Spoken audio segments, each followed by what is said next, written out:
আপা আমার একটু স্কিনটা ফর্সা লাগবে, একটু স্কিনটা ব্রাইট করার চেষ্টা করতেছি, আপনি আমাকে এই সাবানটা একটু নিয়ে দেন অনলাইন থেকে।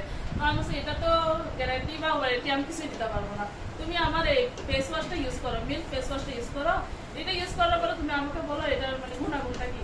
তো উনি বলতে আচ্ছা ঠিক আছে আপা আমি এটা ইউজ করবো। তো উনি ইউজ করছে, উনি প্রথমত আমি আমার নিজের থেকে দিই, আমি কিন্তু আগে আমার থেকে ইউজ করে আমাকে সঙ্গে সঙ্গে জানাও। উনি আমার থেকে ইউজ করে সঙ্গে সঙ্গে আমাদের জানাইছে, জানানোর পরে বলছে না আপা এটা অনেক ভালো, আমাকে এখন দেন।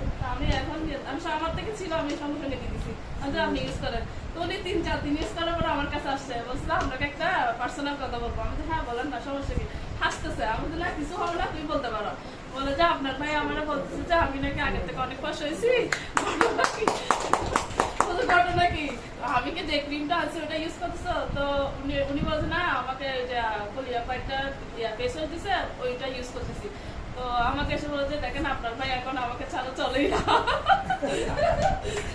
উনি ওনাকে নিয়ে কোথাও যায় না। এখন থেকে ওনাকে বলে যে আসো তুমি তো দেখতে সুন্দর হয়ে যাচ্ছ, ঘটনা কি তাহলে চলো তোমাকে নিয়ে একটু ঘুরতে যায়। তো উনি আমাকে বলে যাবো আপনার কারণে আজকে আমি আমার হাজবেন্ডের কাছে গেছি। এটা আসলে কতটা হাস্যকর হলো, এটা আসলে অনেক অনেক বড় একটা পাওয়া। উনি ওনার জামাইয়ের কাছে যাইতে পারছে, জামাই বা ওনাকে মানে সময় দেখতে। তো আমি আচ্ছা ঠিক আছে আলহামদুলিল্লাহ তোমরা এটা ইউজ করো, সামনে আমার অনেক কিছু প্রোডাক্ট আসতেছে ওটা।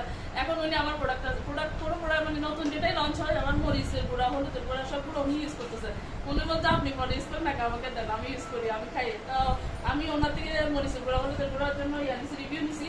তো উনি বলছে ওগুলো আলহামদুলিল্লাহ অনেক ভালো, ওগুলো মোটামুটি মানে আমার থেকে কোনো খারাপ লাগে না, ওটাই ভালো লাগছে। তো ওনাকে এগুলা দিয়েও কাছে চলছে এভাবে। তারপরে আমাদের আছে টুথপেস্ট